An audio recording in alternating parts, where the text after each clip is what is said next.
Hello, this is Dr. Truth from Dr. Truth and Associates LLC. I'm coming to you live from Atlanta, my home office. And the reason why I started doing these videos is one, encouragement for my friends and colleagues, and also because I believe that sometimes we don't have the access to the information that we need. And so I would like to share information on mental health as well as different topics that fall under mental health, well being, and healing to help um, African Americans and people that may not have access to the resources and the services or the knowledge or information that they need, just so you all can hear the most up to date information and um, get references to books and or services that you may need or that you may know someone who needs the help or needs the book or needs the referral or whatever it is, or just information on whatever the topic is. So the topic that I'm going to talk about today is stress.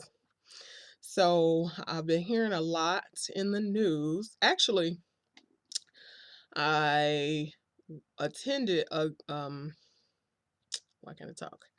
I attended a workshop on improving your credit score today. And they talked about mental health and suicide because I'm assuming because sometimes stress from finances can lead to depression, suicide, and other things. Of course, not a predictive factor, but those are some stressors when added up with other stressors. Sometimes that's the reason why people do the things that they do or become more stressed about finances because they can become overwhelming. So today I'm going to show you all this book that I've also read. It's called The 6 Steps to Reduce Stress.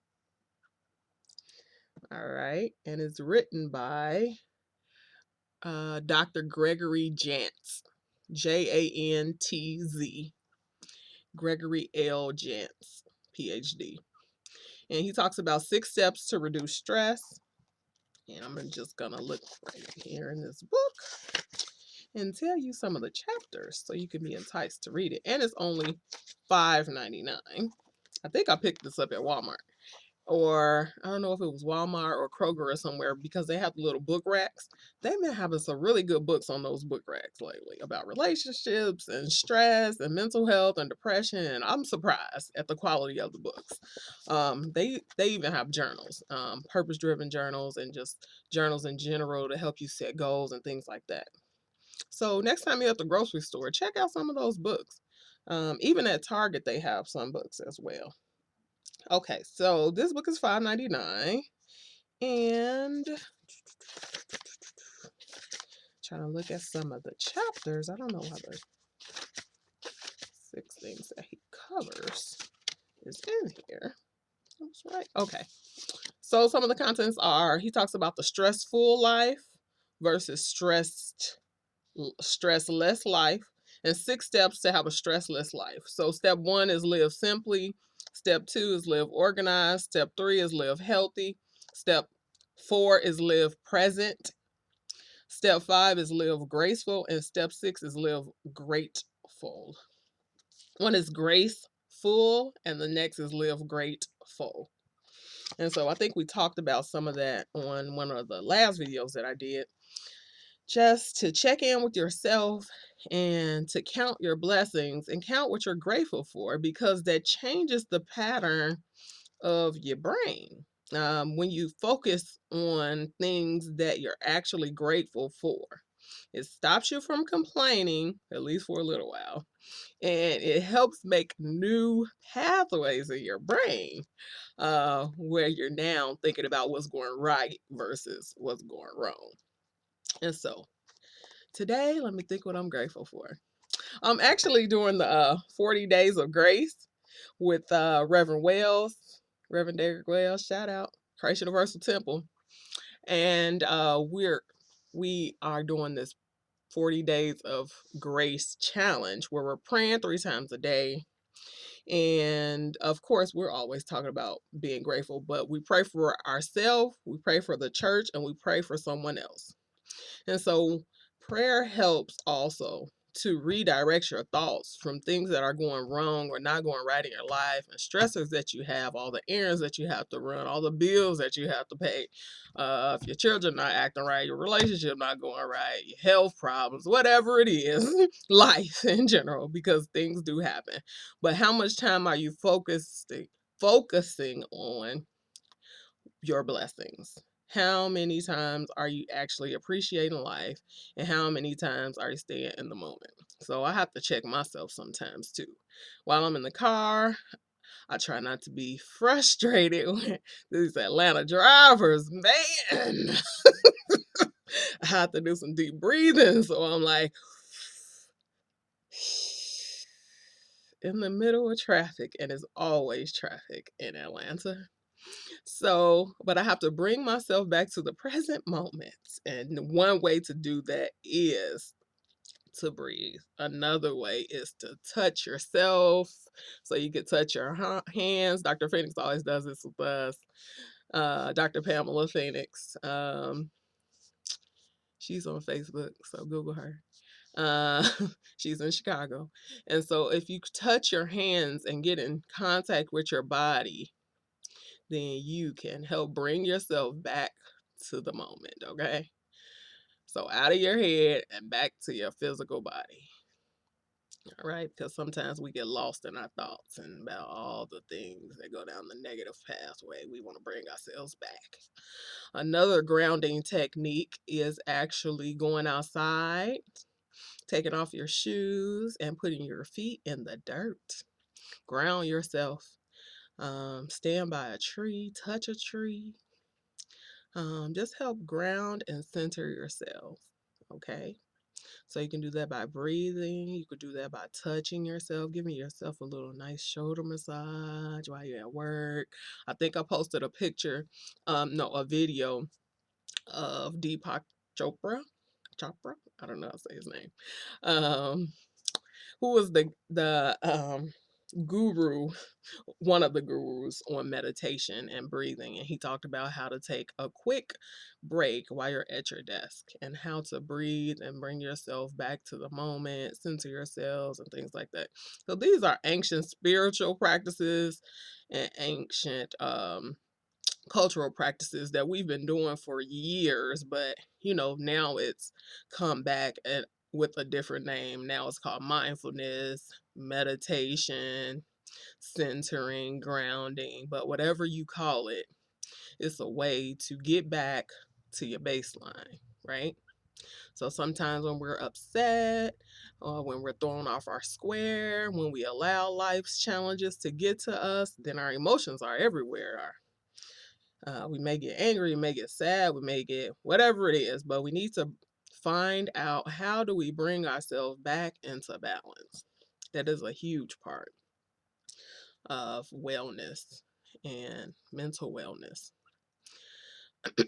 And so a lot of the tips that I'm giving you now are for people that may be undiagnosed. So I don't want to tell you things. This is not therapeutic advice. These are just general principles, okay? So if your doctor, therapist, psychologist, psychiatrist has told you something different, then that's what you need to do. If you need to take medication and or see your therapist or doctor on a regular basis, then that's what you need to do. Some clients or patients may have grounding practices or balancing practices or breathing in addition to their medication and or other regimens that the prescriber or the doctor recommends. Okay, so I'm not saying the way to balance all your life stressors is to breathe. I'm saying one technique that you can use and or try, if you haven't, is to breathe. Deep breathe.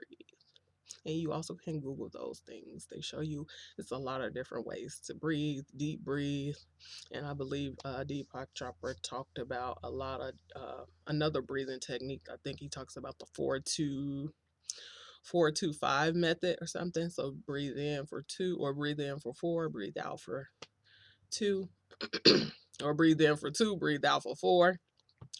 But it's various different ways. You can breathe in your nose and out your mouth. You can breathe in your mouth and out your nose, or any variation of those. But the point is to slow down and to become centered and to get back in control of your thoughts, your mind, your body. Okay? And back in control of your life, because sometimes life can get overwhelming. So you just want to take some time out to recenter and to remember what the goal is. What's the purpose? And so this is the last thing. Oh, no. The next to last thing. So the book that I'm reading now is called, and of course it's not right here, it's in the car. But it is called Life Visioning, and it's by Dr. Michael Bernard Beckwith. And he is a professor, and that's just one of his books. He also runs the Agape, I want to say it's the Agape International Center in California. You can Google him too. He's also on my Instagram. I just posted the book there. I'll try to post it on Facebook as well. And so that book is about manifesting. Well, it's not only about manifesting, but one of the things that I read that really gave me an aha moment was about manifesting, because a lot of times we talk about manifesting and we think it's only for material things, but manifesting is also for manifesting your life's purpose and re-manifesting your life's purpose, because I don't want to say that your purpose changes, but your purpose can grow legs and arms and body and talk and walk, and can be fully developed, if that's a word, or more fully developed. And so I've never thought about manifestation in terms of manifesting your purpose.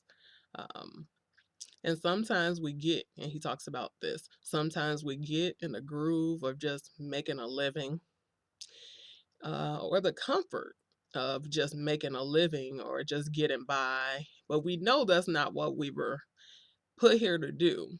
We were put here to do more. And so, what is the more that you need to be doing with your life? What is the more that you need to be doing with your purpose? So, let's just say my purpose is,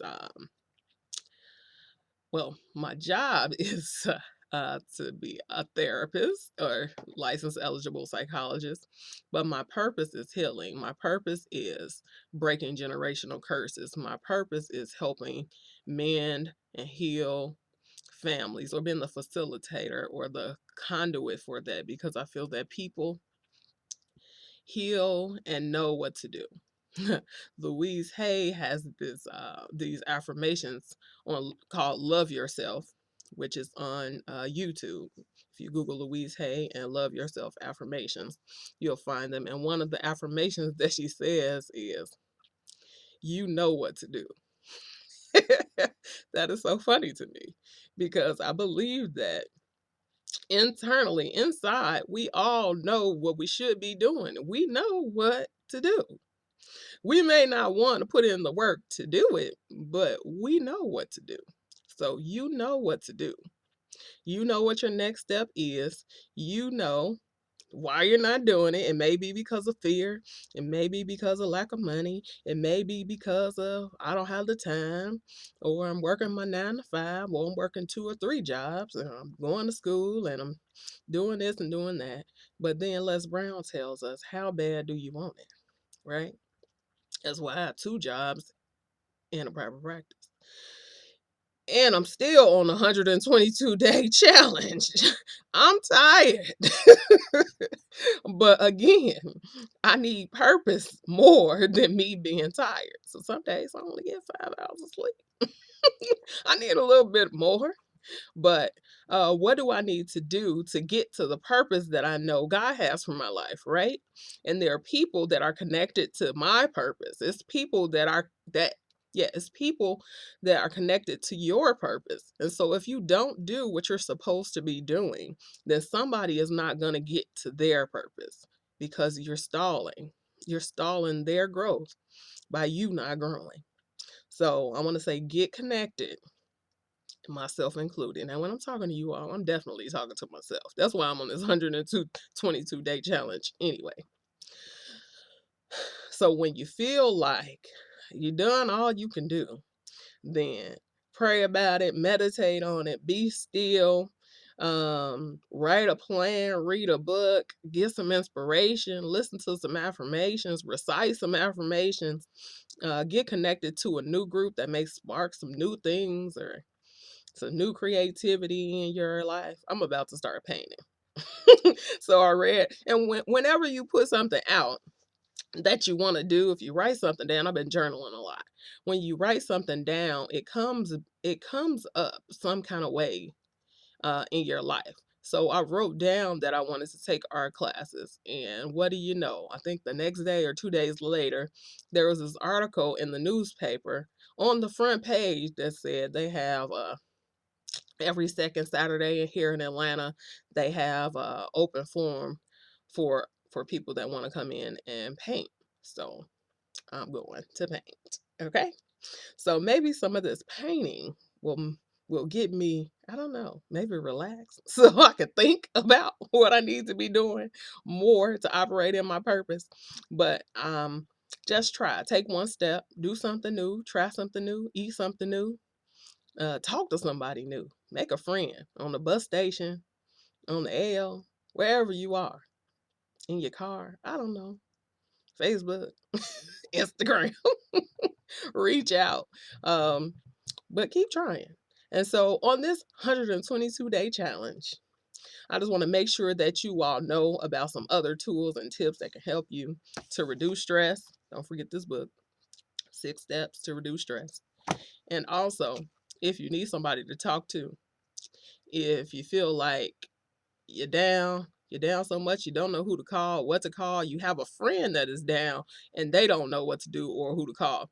If you're in Georgia, the Georgia's Crisis and Access line is 1-800-715-4225, and you can call. If you know someone, on the back of this card it says, if you know someone that threatens to or talks about hurting or killing themselves, feels hopeless, feels rage or uncontrolled anger, feels trapped, like there's nowhere out, engages in reckless behavior, increases alcohol or drug use, withdraws from friends and family, feels anxious, agitated, or unable to sleep, encounters dramatic mood changes, or sees no reason for living, then they can call this number. I don't know why it's not coming out clear, but 1-800-715-4225. If you're in any part in the United States, I'm going to give you the National Suicide Prevention Hotline number. You always can call 911 and they can transfer you to the hotline. And you don't just have to call for yourself, but you can call for yourself. It's confidential. But you also can call to get somebody that you know help, okay? And don't be ashamed to get your help. Anybody can call. You can go to your nearest police station. You can also go to any school, any mandated reporter, your therapist, a hospital, and they will also get you help if you're feeling sad, depressed, anxious, things like that. They'll either connect you to services they definitely will connect you to services right away. But depending on the level of services, they will get you the help that you need. So the number for the National Suicide Prevention Lifeline is 1-800-273-8255. And it's 24 hours a day, 7 days a week, 365 days a year, and 366 days on a leap year, okay? So if you forget that number, 1-800-273-8255, the National Suicide Prevention Lifeline. They will get you the resources that you need and the help that you need and connect you with outpatient services. So a therapist, a social worker, a psychologist, a psychiatrist, a medical doctor, somebody that can help you during whatever crisis it is, or somebody that can help your friend or family member or whoever it is. Okay, even if you if you have questions regarding any mental health concerns or conditions, you can call. Okay, all right, that is all that I have for today, and I hope you all got at least one thing from this. Have a good day.